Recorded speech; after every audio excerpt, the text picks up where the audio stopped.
Hello everybody, it is Nicole from iiKiui, and today we are reviewing the Kuretake Starry Colors watercolor set that I purchased because I wanted an alternative to the expensive gold paints.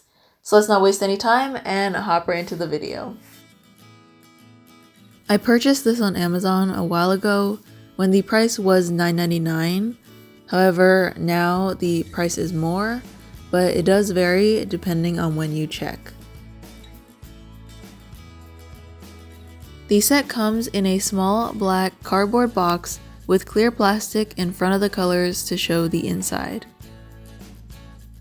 Inside, each paint is in a separate plastic pan placed together in a cardboard tray. On top and behind each pan, the color number and name is printed on the cardboard tray. Each paint comes in an individual pan with a number printed on the back that correlates to the number on the cardboard case.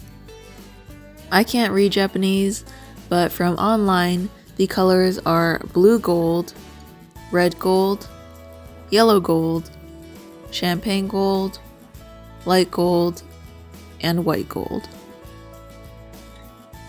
Like most pan watercolors, you need water to activate them. I add a little bit of clean water to activate the paint. If you add a lot of water, it will really dilute the color and shimmer when you apply it, so I only use a little bit of water to get a bolder, more saturated color.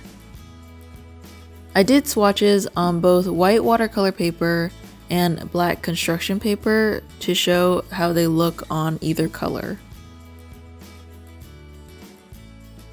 The first three colors are definitely more opaque, while the last three are more translucent. The colors appear bolder on black paper because of the high contrast, but it does take more layers to get a more opaque color on the black paper. One color did appear splotchy after I applied a second layer, but I think that's because I didn't add enough water to my brush, so the paint was very dry when I applied it. One test I did was to see how pens and fine liners looked over the watercolors. I painted the watercolors first and let them dry completely, then applied the ink on top. I wanted to see if the paint affected the ink, and from the test, I noticed that the pen appeared as if it was underneath the paint, even though I drew over it. The shimmers ended up on top, so if you want to line something after painting like I do, then I would just keep this in mind when painting. Another test I did was adding the watercolor over dried ink.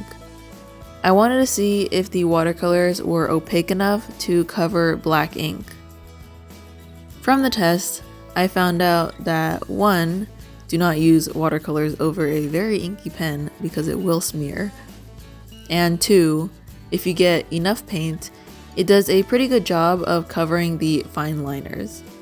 I do think it's possible to cover the bolder lines, but it will probably take a lot more paint and patience. And this is really random, but the water I use to clean the brush after each color looks very pretty and shimmery with all the paint in it. For the pros, the price for this product is very affordable in my opinion. Originally, I wanted the Fine Tech set, but I found that set to be more expensive at $30 for 6 colors, whereas this one is around $10 to $15. This set seems similar, and I knew the brand Kuretake was known for their watercolors. Although I haven't tried the other more expensive set, this is a great affordable option for those who want to try metallic watercolors. I like the range of colors and that they include 3 more opaque, bolder colors and 3 more translucent ones. I like using the bolder gold colors for accents, while the shimmery ones are great for overlays. For smaller areas, the bolder colors go on pretty opaque and you don't really need to layer it as much to get the full shine. I did this in this drawing right now, With the necklace and the earrings and any of the small details, the paint went on pretty opaque and I didn't need to add more layers. And of course, I love how shimmery and shiny it is. If you look at it from an angle, it's super metallic and I think it makes my art look really fancy. As for the cons, the packaging could be better in my opinion.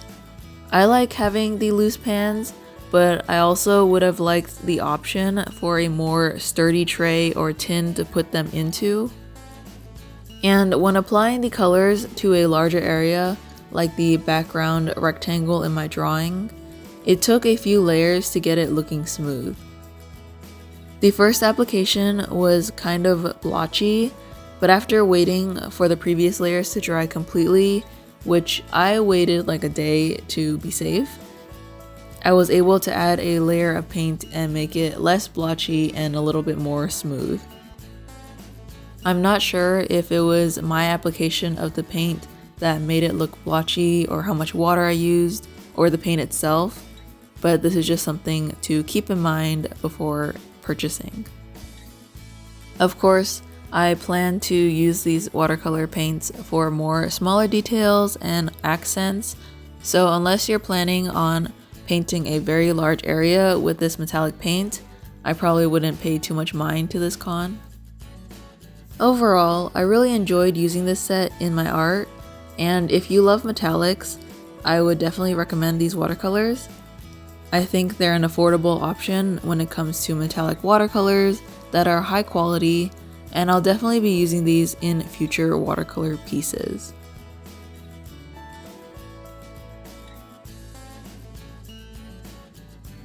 I hope you found this review useful or helpful in any way.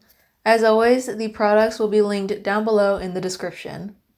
If you enjoyed the video and want to see more videos like this, be sure to hit that subscribe button and ring the bell so you're notified of when I post a new video. So with that, I want to thank you all so much for joining me today. Keep drawing, keep creating, and I'll see you all next time. Bye!